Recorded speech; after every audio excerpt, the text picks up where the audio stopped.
Mahal na Panginoon dahil hindi niya babalikan yung mga nagpapahalaga sa sanlibutan. Love not the world, nor the things in the world. Huwag mong ibigin ng sanlibutan yung mga bagay na nasa sanlibutan.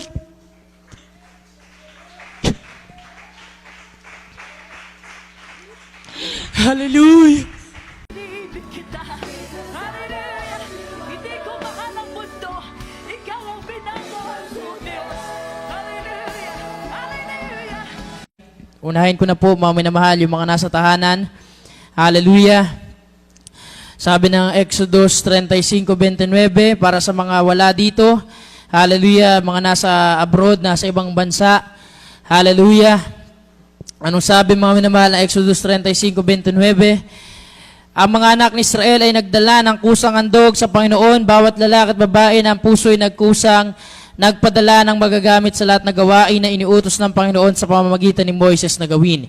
Kaya sa lahat ng mga kapatiran na nasa abroad, hallelujah, praise God, mga kapatiran na wala rito, hallelujah, ang utos ng ating dakilang Diyos, mga minamahal, kayo po ay yung inyong puso'y magkusang magpadala ng magagamit sa lahat na gawain. Anong inyong ipapadala?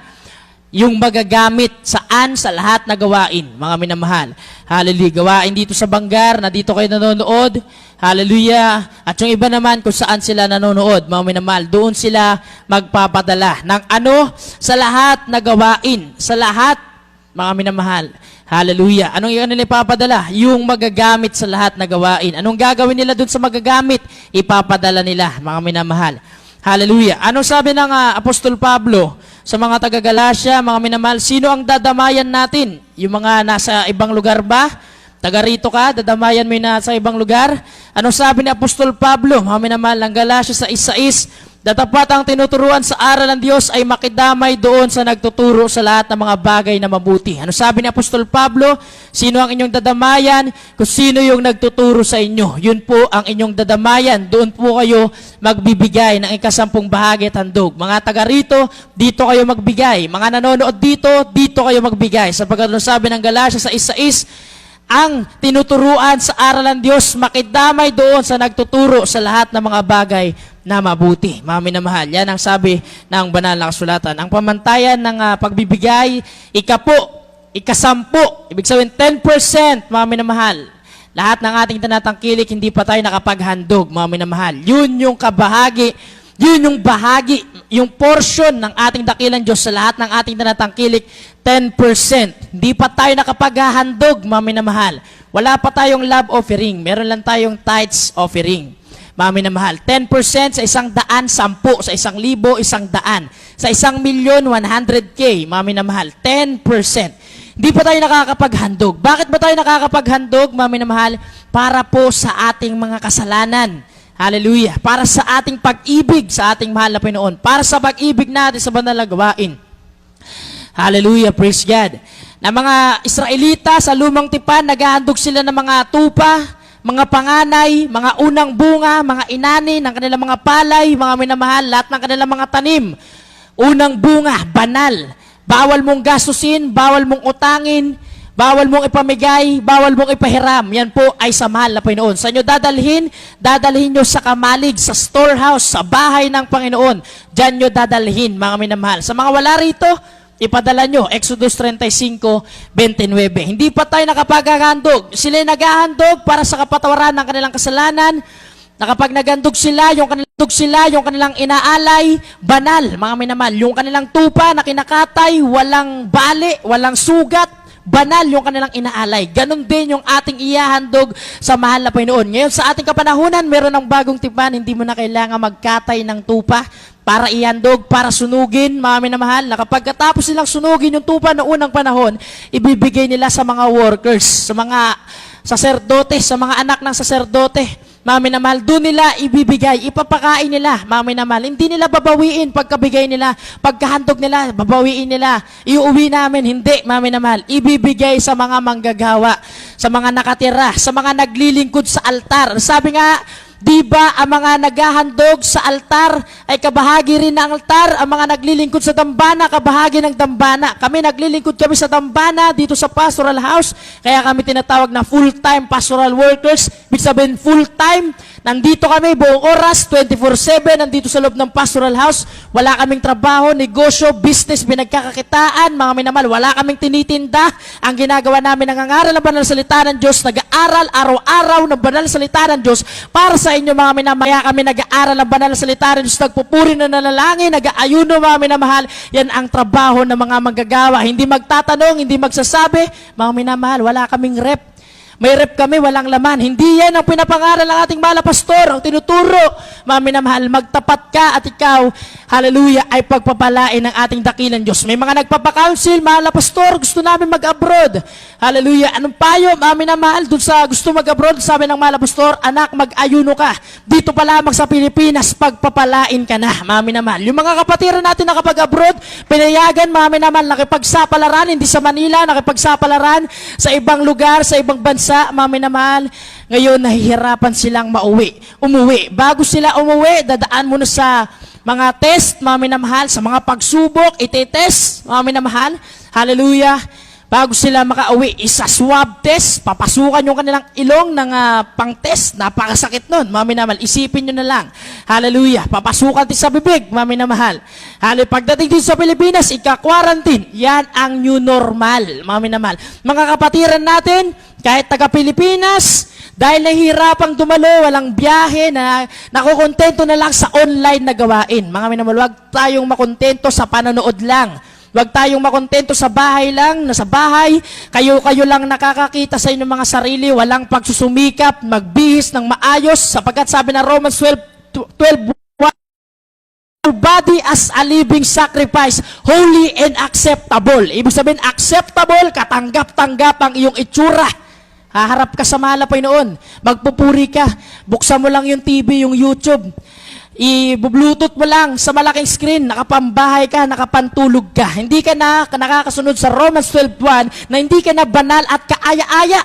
Dapat acceptable, kaaya-aya, kalugod-lugod, malinis tignan. Sabi nga, cleanliness is next to godliness. Huwag tayong makontento na sa bahay lang sa Pilipinas, magsumikap kang dumalo. Ngunit ang new normal, nakakalungkot, may kapasidad ang ating mga venue. Hallelujah, sa iba nga, pinapauwi mga kapatiran, nahabag tayo. Kaya dito, bago pa lang mag-quarantine, bago pa mag-lockdown, magka-checkpoint dyan, inaniyahan na namin kayo na tumira kayo sa pastoral house, sama-sama tayo, maglilingkod araw-araw, magpupuri, makakadalo kayo kapag banalagawain, hindi kayo mag-a-absent, dahil ang darat na ng malapay noon ay hindi yung mga natutulog, mami naman, hindi yung mga nagsusumikap. Mami na mahal, ang darat na niya yung mga nagsusumikap, yung mga may enthusiasm maglingkod sa mahal na Panginoon Jesus, yung mga masigasig, mami na mahal, mga masipag, mga minamahal, maglingkod sa mahal na Panginoon. Hallelujah, yan ang darat na niya. Mami na mahal, hindi siya darating doon sa mga nakapantulog. Sabi nga, present your body as a living sacrifice. Hindi siya darating doon sa mga nagkukwentuhan, mami na mahal, sa mga nagchichismisan. Hallelujah, nandun siya, darating siya sa mga naka-concentrate, yung kanyang focus ay 2020 vision, pantay. Pagdating ng malapay noon, kapag naiwan ka, patay. Daraan ka sa pugutan. Ngunit ngayon, magsumikap ka na maglingkod, mga minamahal. Kaya pala 2020 ang ating taon ngayon. Balanse, normal, mga minamahal. May pagsubok at pagpapala para sa paningin ng ating mga mata. 2020, pantay yung ating pananaw, mga minamahal. Mga minamahal, just look unto Jesus. He's the author and finisher of your faith, mga minamahal. Yan ang ating paglilingkod sa mahal na Panginoon. Balang araw, magiging cashless society na. Yung ating lipunan, magiging cashless na. Ano mang pagsubok, magkaroon man ng second wave, lumala ang ating sitwasyon. Huwag na nating bigyan ng fake news ang mga kapatiran. Ang ating mga kababayan, huwag na natin silang bigyan ng false hope. Ito pong new normal, malaking pagsubok ng spiritual, mga minamahal. Hindi po ito bagong pag-asa. Mami naman, lululungkot tayo mga kapatira sa loob ng ECQ, mga kapatira natin senior citizen, hindi na nakakadalo, mami na mahal. Mga bata, hindi nila nauunawaan yung kanilang, yung mga nangyayaring pinagdaraanan nila, bagamat sa murang edad, nagtataka na lamang sila. Hallelujah. Yan ang new normal, mga minamahal. Kahit taga rito ka lang sa Bangar, hindi ka na makapasok dito sa barangay Nagsabaran. Hallelujah. Mga kapatiran, kasama natin sa pagsubok, dinaanan natin ng mga nakaraang buwan. Andyan, maya't maya darating yung mga nagro-ronda. Dito lang, sa pastoral house natin. Dinututok yung kanilang trompa, mga minamahal. Sasabihin, oh, bawal tiagusar, amplifier, mixer. Sabi ko nga, yung sound natin, hindi nakakahawa, mga minamahal. Makakahawa to, pag yung nagsasalita, tumalsik yung laway niya at may coronavirus siya, yun ang nakakahawa, mga minamahal. Pero ating sound ng pagpupuri, nakakahawa sa mga nagpupuri, yung presensya nakakahawa kapag napuspos na yung isa, mapupuspos na lahat, mga minamahal. Hallelujah. Pero sila, nakakahawa na, nakakaawa pa, mga minamahal. Walang habag, mga minamahal. Yung kanilang mga puso, takot, mga minamahal. Yung kanilang mga buntot, bahag, mga minamahal. Hallelujah, nangyayari sa kanila. Meron silang anxiety na baka pag lumabas sila, walang maskara sa kanilang muka, mga minamahal. Mga minamahal, hindi pa sila nasanay. Araw-araw pagiging reliyoso nila, noon pa man, nagpapanggap na sila. Noon pa man, nakamaskara na sila. Mga minamahal, ngunit tayo, hindi tayo natatakot, mga minamahal. Hindi po tayo yung outreach na nagpapauwi sa mga kapatiran. Pagpasok mo dyan, umapak ka sa putback, mga minamahal. Pag test sa'yo ng thermal scanner, hallelujah. Oh, mataas ang temperatura mo, kailangan mo mag-step back, umatras ka. Mga minamahal, ang susunod dyan, magbabackslide na yung kapatiran, mga minamahal. Ngunit tayo, tinuruan tayo ng mahal na pastor, beloved Ma'am Hadir, papasukin lahat ng mga kapatiran, mga minamahal. Walang mananatili sa labas. Lahat tayo, irarapture ng mahal na Panginoon kapag ito na ilagay natin sa ayos, mga minamahal. Hallelujah, kapag ito na ilagay natin sa ayos, nabakuran natin yan. Dahil hindi nga natin alam kung anong mangyayari. Huwag tayong pakampante, mga minamahal. Huwag tayong pakadepende sa ating sarili. Sabi nga ng Art of War, in time of peace, prepare for war. In time of war, prepare for peace. Kapag tayo ngayon nasa pagsubok, mag-abang tayo sa pagpapala. Kapag tayo nasa pagpapala, mag-abang tayo sa pagsubok. Kapag tayo nakikidigma, mga minamahal, mag-abang tayo ng kapayapaang paparating. Kapag naranasan natin yung kapayapaan, mag-abang na naman tayo sa panibagong spiritual na pakikipagbakang pararating, mga minamahal.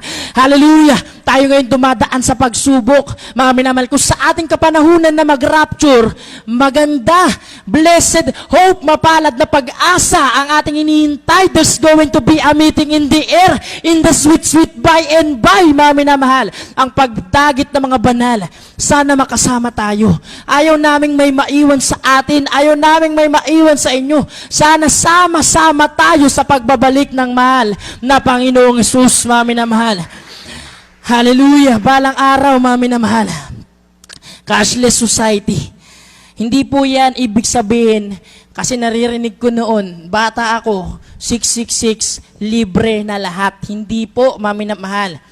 Gagastos ka pa rin, magbebenta ka pa rin, bibili ka pa rin, pero hindi ka na maglalabas ng pera.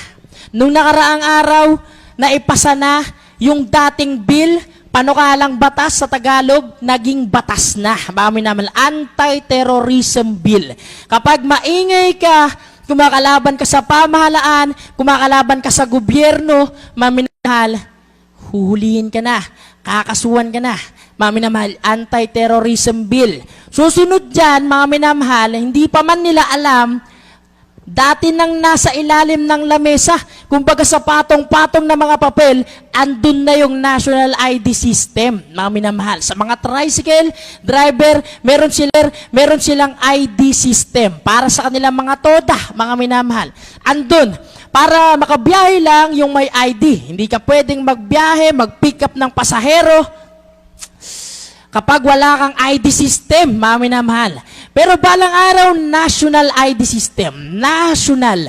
Buong Pilipinas, mapabata, matanda, nag-aaral sa paaralan, hindi mo na kailangan kumuha pa ng panibagong ID para sa susunod na taon. Lahat tayo iisa na balang araw, mga minamahal. Yan ang mangyayari.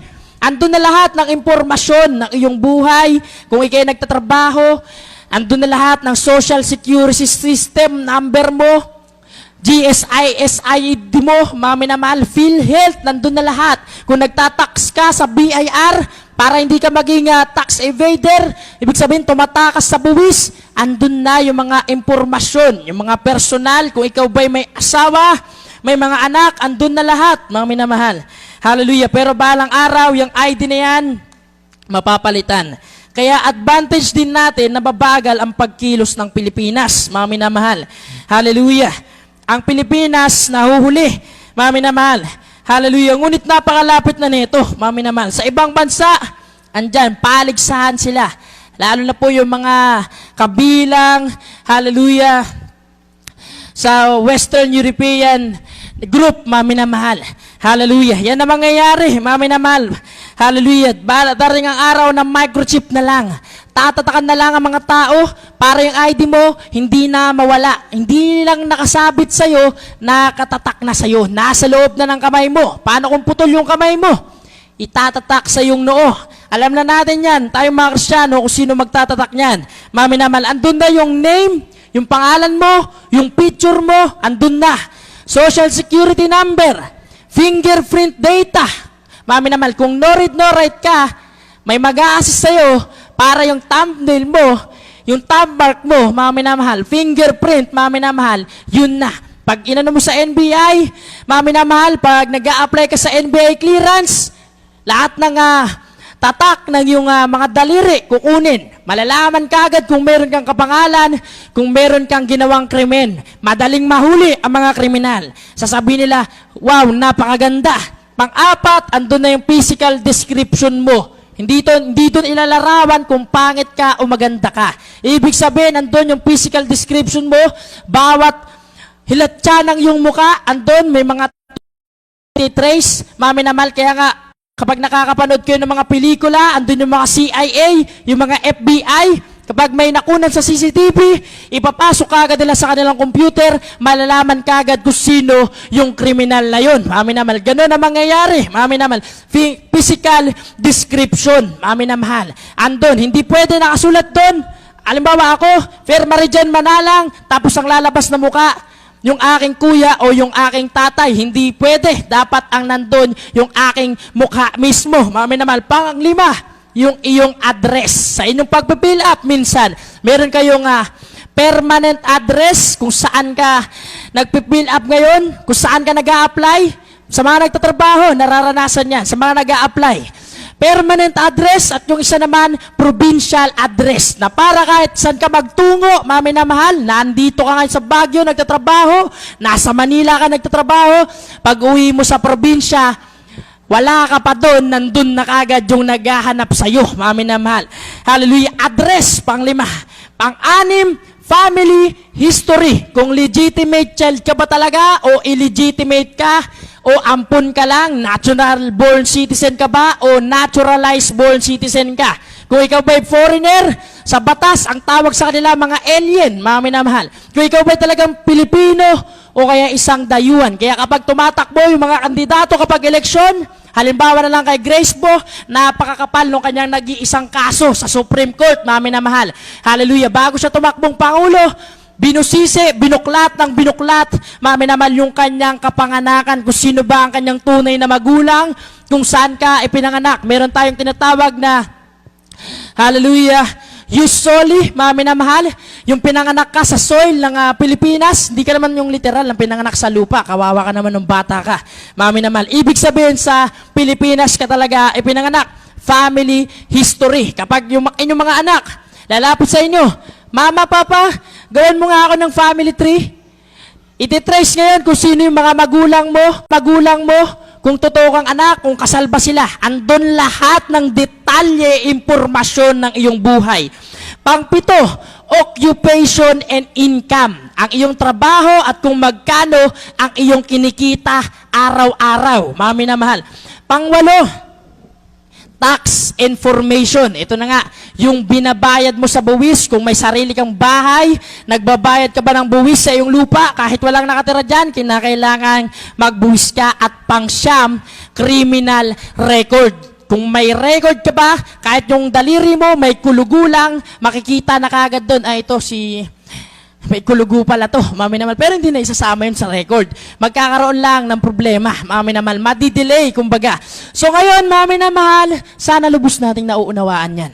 Hallelujah.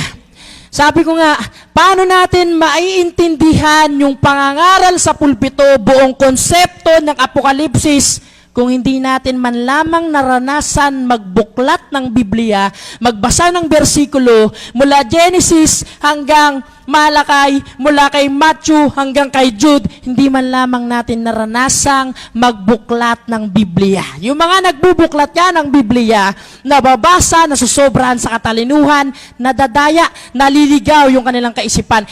How much more pa, mami naman, yung mga Kristiyano na pabaya, hindi man lamang naranasan magbitbit man lamang ng Biblia kahit pan-display lang para hindi naaalikabukan sa bahay, sa cabinet. Mami naman, samantalang yung Facebook, nabubuksan, mami naman. Itong book of the Bible, pinakamahalaga. Na mami naman, kailan natin yan gagamitin kapag nag-rapture na? Kagaya ng ating pinapanood kapag Friday, mami naman, yung mga nag-overnight, mapalad sila. Nagkakaroon sila ng idea, mami na mahal, patungkol sa rapture at tatakan ng 666, mami na mahal. Hallelujah. Sabi nga, things that are voluntary today have a way of becoming compulsory tomorrow. Ang mga bagay na voluntary ngayon, voluntaryo. Ibig sabihin, hindi ka pinipilit, hindi sapilitan na kumuha ka ng barangay clearance, hindi sapilitan na kumuha ka ng PNP clearance, hindi sapilitan, mami na mahal. Hallelujah. Yan po ay mga essential requirements kapag meron kang ina-applyan. Yan po ay voluntary ngayon, mga minamahal. Kinakailangan may ID ka, barangay ID, ang daming ID. Voluntaryo ngayon. Ibig sabihin, hindi siya sapilitan. Bukas, makalawa, sa mga susunod na araw, sa mga susunod na buwan, yung mga voluntaryong bagay na ginagawa natin yun, bukas, compulsory na yan. Ibig sabihin, sapilitan na po yan, mga minaman. Kaya kayong mga nakikinig, sana hindi lang kayo nakikinig. Sana maging mga tagatupad tayo ng banal na salita ng Diyos. Hindi ko kayo tinuturuan, mami na mahal, para kung anong inyong gagawin sa hinaharap. Para matuto kayo ng kaalaman, mami na mahal, madagdagan lang sa inyong isip na mamaya pag uwi nyo sa bahay, sa susunod na gawain, paglipas ng panahon, wala na naman, sayang na naman yung pangangaral ngayon, pakikinig nyo ng 23 minutes na. Sayang, mami na mahal. Pahalagahan ninyo yan. Magpakainit na kayo. Kasi kailan kayo magpapakainit? Kapag sama-sama na kayong mga Kristiyano, magtatago sa mga bundok, mami na mahal. Totoo yan, mangyayari at magaganap. Kami ng buong sambayan, kami ng buong pamilya, mami na mahal, ayaw naming magpaiwan sa rapture. Kaya yung mga sumama na kayo. Yung mga gustong sumama na kayo, mami na mahal, sa paglilingkod natin sa ating pinakamamahal na Panginoong Sus.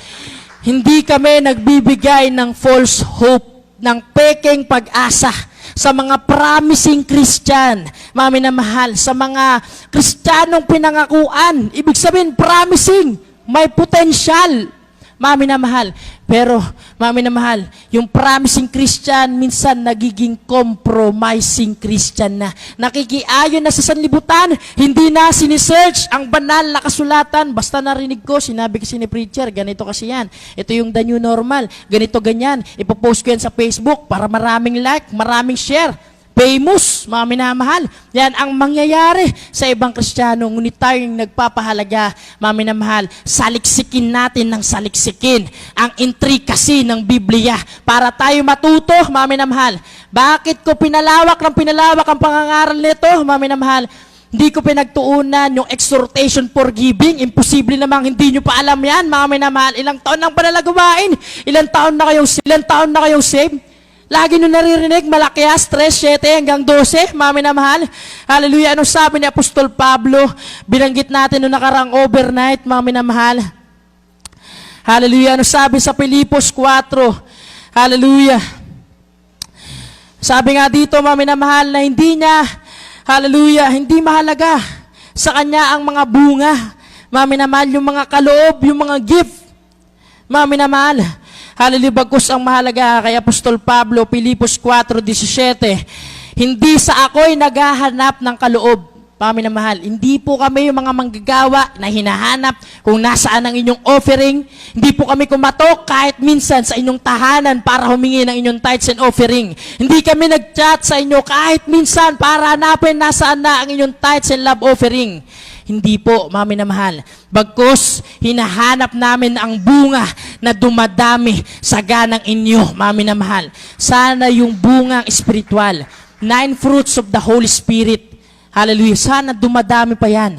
Mami na mahal, marami pa tayong mailapit na kaluluwa sa ating mahal na Panginoong Sus. Huwag tayong pakampante, mami na mahal. Huwag tayong pakasigurado, mami na mahal. Hallelujah. Wala na yung coronavirus na yan. Wala na yung second wave na yan. Hallelujah. Huwag tayong pakasiguro.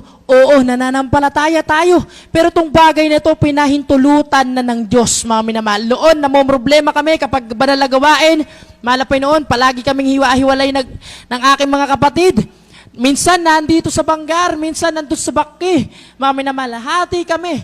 Ilang oras lang kami magkikita. Darating kami dito Sabado ng gabi mula sa aming pag-uwi, mula sa aming eskwelahan. Hallelujah. Minsan dadating kami dito, alas 12 na, tulog na sila. Gigising na naman kami ng maaga. Hallelujah. Hallelujah. Kinaumagahan, doon lang kami magkikita-kita. Mag-prepare na. Hiwa-hiwalay na naman kami, mami na mahal. At pagkatapos ng panalagawain, hindi na naman kami nakapag-usap ng aking mga kapatid, ng aming pamilya. Diretso na naman, aakyat na naman, para kinabukasan, papasok na naman. Kayong mga kapatiran, lagi na kayong pinagbibigyan. Kung saan ninyo gusto, naroon kami. Ngunit ngayon, niloob ng dakilang Diyos, na dito naman tayo magsama-sama palagi, mami na mahal. Na may nanaginip dito, isang kapatiran, taga-ibang lugar, na naginip siya, itong ating kinalalagyan, mami na mahal, na isaayos, na bakuran, na padiran, kasing taas yata ng ganyan, 10 feet, mami na mahal, at maraming kapatiran kumakatok sa labas, umiiyak. Beloved OP, papasukin nyo naman kami. Hallelujah. Nakakalungkot, mami na mahal. Baka sa pagkatok nila, wala ng tao dito.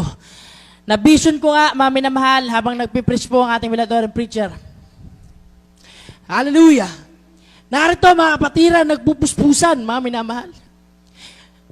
Tapos may mga sundalo kumakatok. Marahil huhulihin na tayo, mami na mahal. Dahil nga, hindi naman matigas ang ating ulo, but we ought to obey God rather than men. Mami na mahal, mas okay na, mas mainam sundin natin ang utos ng Diyos kaysa sa mga tao. Nag-preach ang mahal na pastor.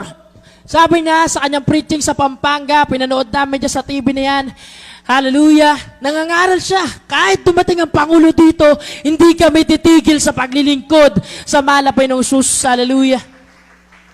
Kumakatok. Pagbukas ng pinto, doon na nag-rapture, mami na malabang nagkapuspusan. Pagdating ng mga sundalo, wala ng tao, wala na silang uhulihin. Kasi nagkakapuspusan dito, napakaingay natin, yung mga kapitbahay, marahil nagreklamo, nagsumbong, na patuloy tayo nagagawain, mami na mahal. Yung naranasan natin na ECQ, first wave, mami na mahal, mahigpit na, pinabawalan na tayo, mga kapatiran, nagtatago, mami na mahal. Mga kapatiran, bawal tayo sumobra. Balang araw, mami na mahal. Baka isang araw hindi na kayo makapasok dito kung di pa kayo mag-i-stay dito, mami na mahal. Yung second wave, mami na mahal, hinahabaan ko na. Dahil balang araw, hindi na tayo makakapangaral ng banal na salita ng Diyos. Lalo na ngayon, may anti-terrorism bill na. Hallelujah, hindi ka pwedeng magsalita. Kahit sabi mo pang may freedom of religion, may religious freedom, may kalayaan ka na maglingkod sa Diyos. Hallelujah. Kapag kinontrol na ng mga mayayaman at ng Santo Papa ang buong mundo, kawawa po tayong mga totoong Kristiyano, nandyan gigipitin tayo, huhulihin tayo, ngunit sabi ng Apokalipsis, iingatan kita sa panahon ng pagsubok. Sabi ng beloved Mama Dear, walang haharap sa Diyos na hindi subok, hindi subok. Ibig sabihin, kapag haharap ka na sa malapay noon, kailangan dumaan ka muna sa maraming pagsubok. Kapag hindi ka dumaan, hindi ka nakaranas ng pagsubok, puro material na pamumuhay. Para sa mga manggagawa, puro kung tithes and love offering lang palagi ang inyong inaasahan. Ngunit ang bungang espiritual na mga kapatiran na lalamig ng hihina. Nahahabag po tayo sa ating mga kapatiran na hindi naman ganun kayaman. Kung gustuhin man lang sana natin, sila'y ampunin natin, kupkupin natin, patirahin natin sa loob ng pastoral house. Dito na sila tumira. Hallelujah, nang magkaroon naman sila ng kasiguraduhan, mga minamahal, sa pagbabalik ng mahal na Panginoon, dahil hindi niya babalikan yung mga nagpapahalaga sa sanlibutan. Love not the world, nor the things in the world. Huwag mong ibigin ng sanlibutan yung mga bagay na nasa sanlibutan.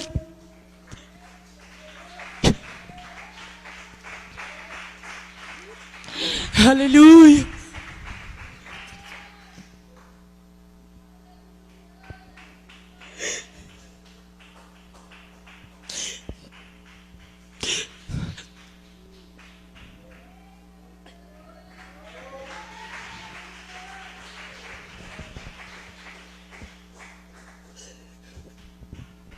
Hallelujah.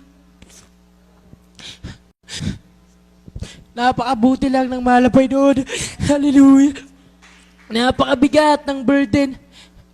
Lalo sa paglipas ng panahon, hindi ko naman sukat akalain, mga minamahal, na magiging ganito tayo. Hindi ko sinasabing ako dahil ayokong magmalaki. Gusto ko tayo, mga minamahal, dahil sa lahat ng natututunan natin, natututo tayong lahat, mga minamahal, na bawat kaalaman na pumapasok sa ating kaisipan, lalong bumibigat, mga minamahal, yung pangangaral natin, mga minamahal. Hallelujah. Andun yung burden, yung mga kaluluwa na papahamak, mga kapatiran natin mismo, mga minamahal, ayaw naming may maiwan sa inyo, mga minamahal. Hallelujah. Itong sinasabi ko, hindi ko pinipredict dahil hindi naman ako propeta, mga minamahal. Pero baka magkaroon pa ng second wave. Hallelujah. At maulit yung nangyari sa unang kapanahon, na mga totoong Kristiyano, sila ang sinisi, sila ang hinuli, sila ang pinahirapan. Isipin nyo, nilalagari sila sa dalawa, hinahati yung kanilang katawan, mga minamahal, ganun yung hirap nila sa paglilingkod. Ngunit kung naglilingkod ka, nasa tahanan ka, kapag uwi ninyo, nasa bahay kayo, nakaupo kayo, nakadikwatro, nakataas ang paa, nanonood ng TV, hindi nyo man lamang kami masabayan, masamaan sa pagbabasa ng Biblia. Hallelujah, nakakalungkot. Hindi po kayo nagpapahalaga, mga minamahal. Hallelujah, darating ang araw, mga minamahal. Hallelujah.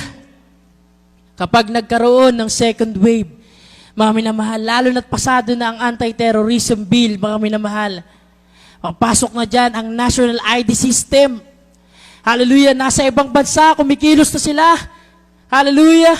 Meron ng House Resolution 6666 sa Amerika. Hindi yan coincidence, so nagkataon lang na 666 yung pangalan ng kanilang House Resolution, mga minamahal.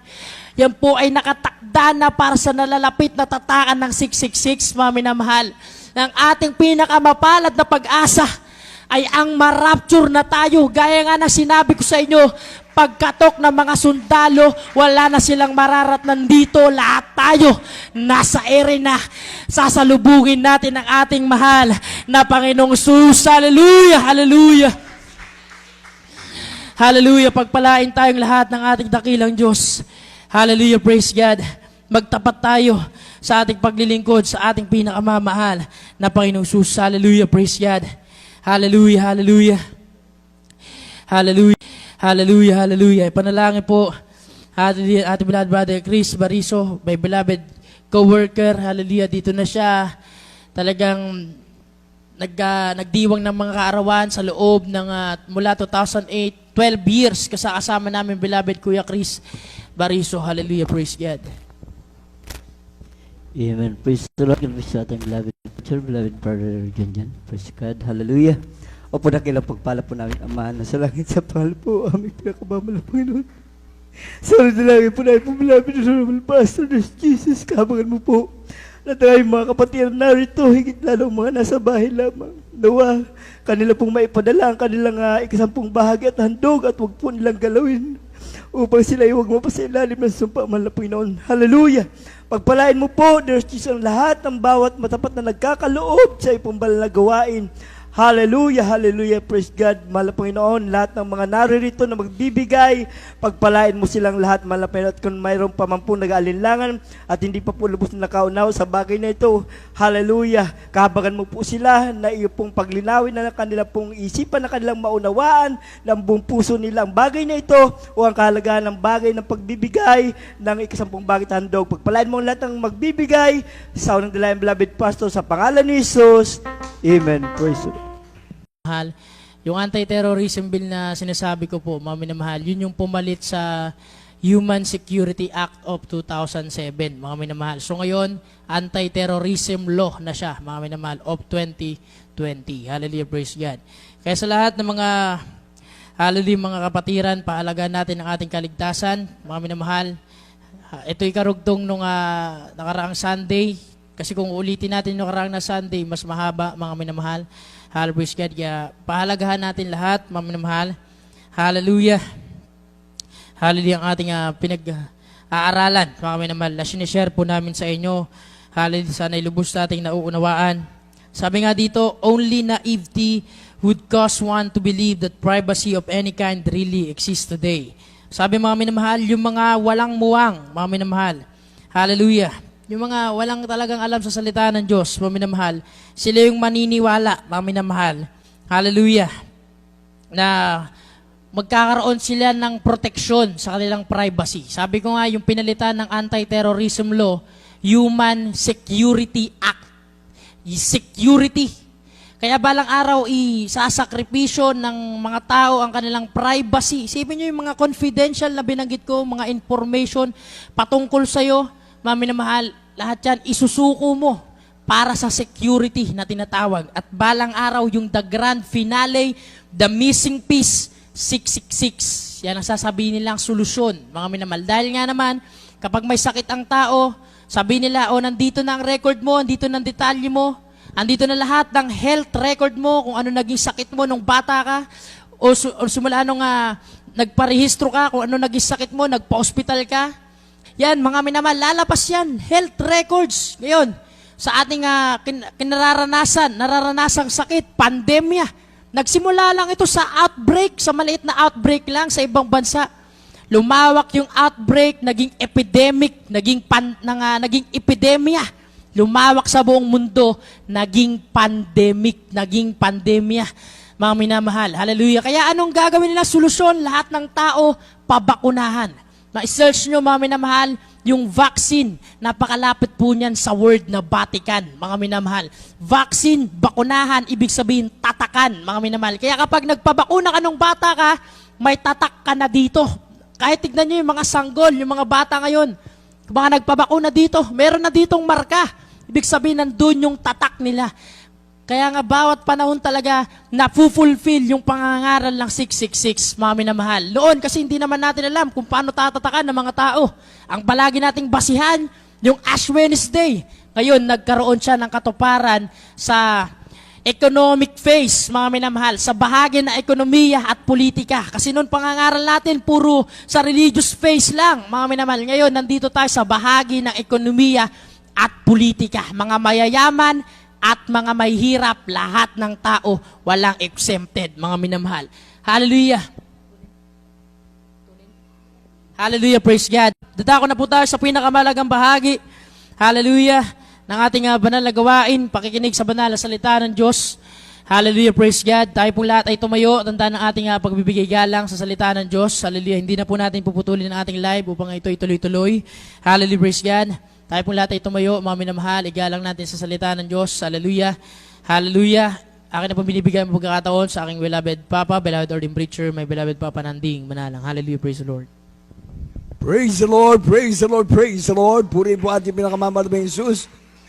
God bless you sa ating beloved preacher, John Manalang. Hallelujah, kahit kaunti ay nakadagdag na naman sa ating kaalaman.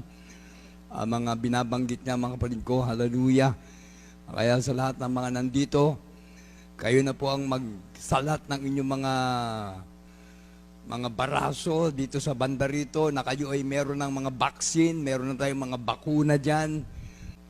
Ang wala pang vaccine, wala pang bakuna.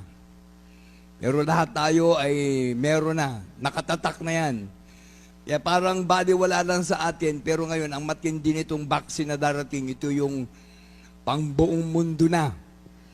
Para wala nang takas. Kaya kung hindi kayo nagpapabakuna, mapipilitan tayo magpabakuna itong taon na ito o next year pa, bago dumating yan, ay sabi nga natin mag-rapture na muna bago tayo matatakan. At wala na. Kaya kung tayo po ay nandito na, Kumbaga no, totally surrender ng ating buhay sa mahal na Panginoon. Amen. Kaya dahil ang salita ng Diyos, tatama talaga yan, pinagsama na ngayon, spiritual tsaka patungkol sa ekonomiya. Kaya sa ating mga kapatiran, hindi lang puro gumaling tayo, hindi lang tayo pinagpala, hindi lang tayo naingatan ng mahal na Panginoon, bagkus ang karugtong nito yung kaligtasan natin. Amen. Kaligtasan na yan. Kaya, kumbaga ito, ilagay na natin sa ating mga isip at sa ating mga puso na pahalagaan natin ang paglilingkod sa Diyos. Amen. Everybody say, praise the Lord. Praise the Lord, praise the Lord, praise the Lord.